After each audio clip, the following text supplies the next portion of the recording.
جو جذبات ہیں وہ آپ لوگوں کے ساتھ شیئر کرنا چاہتا ہوں۔ سب سے پہلے تو میں مولانا سنم اللہ صاحب کو مدرسے کی افتتاح پر مبارکباد دیتا ہوں، اور اس کی افتتاح اور اس کی شروعات انہوں نے ہمارے مشورے سے کی ہے، ان کے لیے بھی شکریہ ادا کرتا ہوں۔ آپ سب جانتے ہیں کہ اس وقت لا الہ الا اللہ کے نام پہ بنا ملک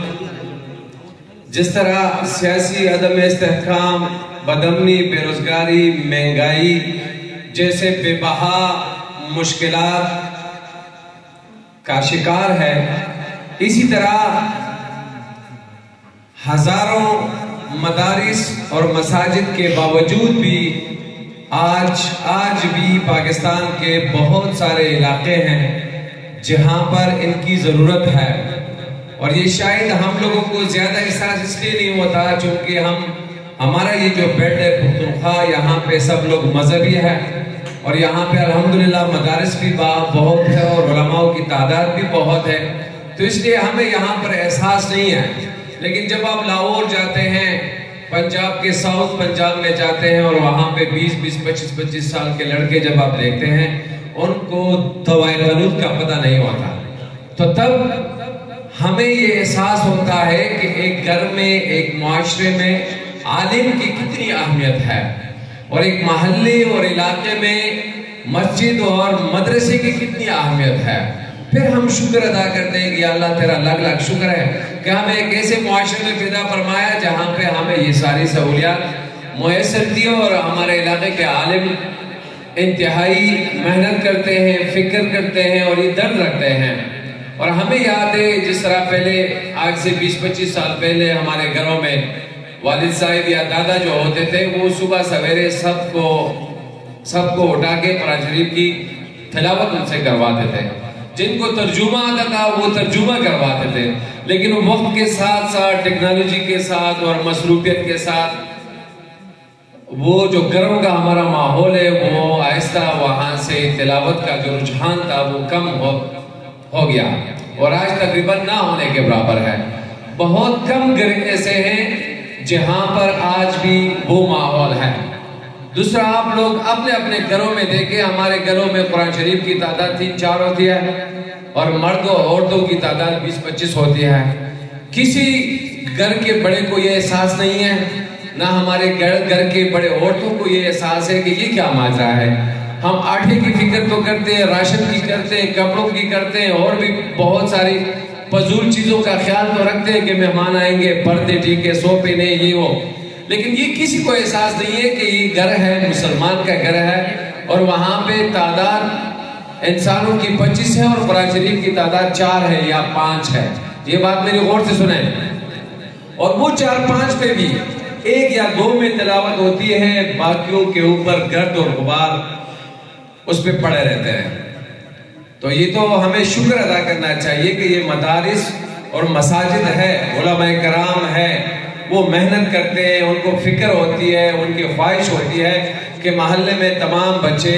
کم سے کم جو بنیادی جو تعلیم ہے مذہبی وہ حاصل کریں۔ اگر یہ نہ ہوتے تو پتہ نہیں ہمارا کیا حال ہوتا۔ تو میں یہ سمجھتا ہوں کہ عالم کی اور مدرسے کی اہمیت بہت زیادہ ہے، بلکہ اس کے بغیر ہم نامکمل ہیں۔ تو ہماری بھی خواہش ہے، اور تعاون انشاءاللہ کریں گے بھی، کرتے رہتے ہیں کہ جہاں جہاں پہ یہ کام ہو رہا ہے اس کا خیر میں آپ سب سے بھی درخواست کرتا ہوں کہ حصہ ڈالیں، ان کے ساتھ تعاون کریں۔ اور ایک ریکویسٹ میں علماء کرام سے ضرور کروں گا کہ جس طرح آج کل کے ماحول میں یہ غربت یا مہنگائی، یہ ظلم بدامنی کے خلاف سب لوگ بولتے ہیں، تو سب سے پہلے یہاں سے بولنا چاہیے۔ اس کے لیے ظلم کے خلاف سب سے پہلے ممبر سے آواز آنی چاہیے، ناانصافی کے خلاف سب سے پہلے ممبر سے آواز آنی چاہیے، بے دینی کے خلاف، ہر قسم کے اس طرح کے جتنے جو ظلم ہو رہے ہیں اس ملک میں، کوئی بھی کرے، سیاستدان کر رہے ہیں، چاہے آپ کی اپنی پارٹی کو یا باہر کے ہو، کوئی دوست ہو، پرایا ہو، آپ قرآن شریف کی تعلیم دیتے ہیں، اور قرآن اللہ تعالیٰ کے احکام ہے، تو اللہ تعالیٰ کے حکم کے مطابق پیغمبر پاک صلی اللہ علیہ وسلم کی احادیث کی روشنی میں آپ لوگوں نے مظلوم کے لیے بولنا ہے، ظالم کے خلاف آپ کی آواز آنی چاہیے ممبر سے۔ جب ممبر سے آواز آئے گا، مسجد کے ممبر سے، تو چوک چوراہوں سے بھی آئے گا، گلی محلے سے آئے گا۔ جب یہ ساری جگہوں سے آئے گا تو اس ملک کے جو مقتدر قوتیں ہیں، سیاستدان ہیں یا اور ادارے ہیں، تو ان کو احساس ہوگا، ان کو پریشانی ہوگی۔ تو کم سے کم موجودہ دور میں جو 2% لوگ 22 کروڑ عوام کے اجرتی قاتل بنے ہوئے ہیں، کسی کو غربت سے مارا جا رہا ہے، کوئی مہنگائی کی وجہ سے ذہنی مریض بن چکے ہیں، کوئی مختلف قسم کے ایسے کاموں پہ مجبور ہوئے ہیں کہ اللہ خیر کرے کہ ان کا انجام کیا ہوگا۔ تو ان سب کے لیے میری تمام علماء سے درخواست ہے کہ جہاں پر ظلم ہو، چاہے وہ جو بھی کرے، کوئی خان کرے، نواب کرے، مینے کرے، بی اے کرے، کوئی بھی ادارے والا کرے، ظلم ہے اور ظلم کے خلاف ہم نے اٹھنا ہے، ہم نے آواز اٹھانا ہے۔ اور میں ذاتی طور پہ چونکہ میں تحریک انقلاب پولیٹیکل موومنٹ کا چیئرمین ہوں، میری پارٹی ہمیشہ ظلم، بے انصافی اور پسماندگی کے خلاف بولتی ہے۔ ہمیشہ وہ قومیں جن کے استحصال ہوتی ہے، جن کے حقوق غصب ہوتے ہیں، جن کے توجہ نہیں دی جاتی اور جس میں دن بدن احساسی محرومی بڑھتی جا رہی ہے، ہم ان کے آواز بنے ہوئے ہیں۔ تو میں علماء کرام سے یہ درخواست کروں گا کہ ہماری اس میں رہنمائی کرے، ہم میں جو کمی ہے